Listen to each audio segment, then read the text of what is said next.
Freshly arrived from Tacoma. Here is G. Scott. My Good brother. morning. Good morning, brother. Good morning. So, Washington State, we talked when this whole Pac-10 thing, Pac-12 thing happened. What was Washington State going to do? Mm-hmm. And now apparently they're talking about serious budget problems. How bad is it? Yeah, it's going to be bad.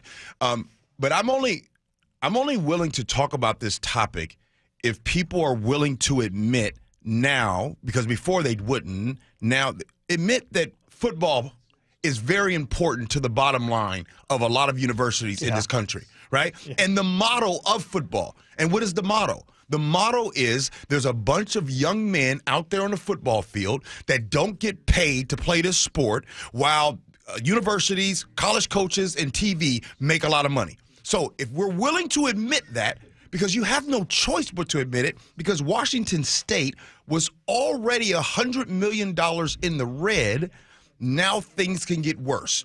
So how did this all get here in the first place? Well, here's a history lesson. The Pac-12 schools, when they signed on with a deal years ago with the Pac-12 schools, and they wanted to make a Pac-12 network, the deal with that, and the reason why they signed off, is because each school was expected to receive $20 million annually from the Pac-12 network. Guess what, Dave? What? That never happened. What? They were at least 30% below that, right? So the whole Pac-12 network deal, that didn't work. And then there was going to be a deal possibly with the Pac-12 and ESPN going forward. The problem is that schools like UCLA and USC, who are powerhouses, was like, we see the Big Ten over there. We can go over there and get way more money. Yeah. And we see where college football is heading towards. So we're going to get up out of here. When they leave, other schools are like, oh, well, if you guys are leaving, I think we're going to leave too. So then you have 5 of these schools just start up and leave. Now, we thought that UW and we thought that Oregon were going to stay, right, and kind of work this thing out.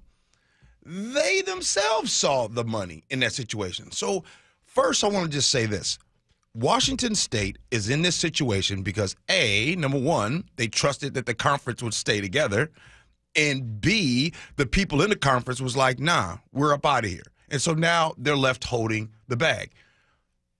My heart goes out to any Washington State alums and people affiliated with the school because it's not cool at all. But at the same time, even before this, Washington State was in the red, like a lot of universities sometimes in the red with these things. Let's talk about it real quick. Revenue brought in by a school, the athletic department. The University of Washington, they rank 25th in the country among school bringing in revenue. Washington State ranks 53rd among schools. And just so you know, UW brought in $150 million. Washington State brought in $80 million. Oh, there's a school that was number 1. That was Ohio State. They brought in. They brought in them. Yeah, they brought in $250 million. Whole different category. So let's sum it up. Yes. When we say dire, and that was the headline in this, that Washington State's in a dire situation. So how's this going to be fixed? How do you fix something when you have built a model on this?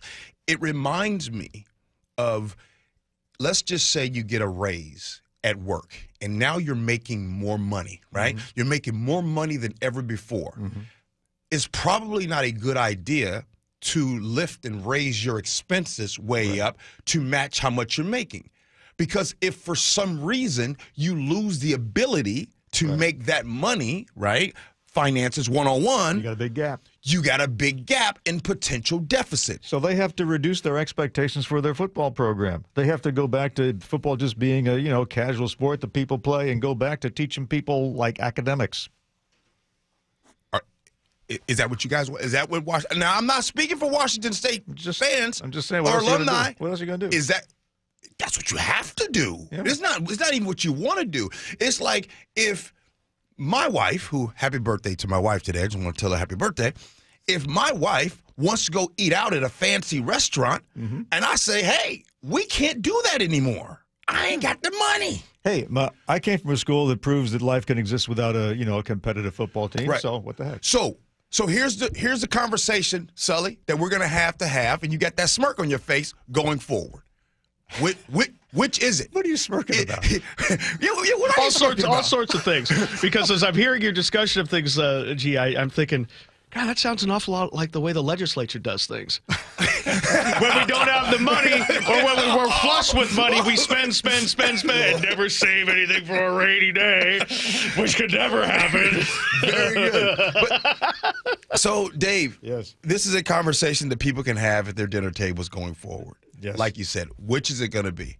Do you want to continue with the model of football, bringing in all your revenue, and then pretending that football isn't a big deal? Right. Or do you want to go back to how things used to be and go about education? Yes. Right? And where you start putting more money into your school, the chemistry labs, and not trying to put all this money to the football Wazoo stadium. could become the Harvard of the West. That's what I'm saying. Yeah, exactly. So that's a choice you got to make. Thank you, G. G and Ursula. That was good, Sully. Nice. Thank you. You're usually a little too happy. I'll be here all day. A little too happy.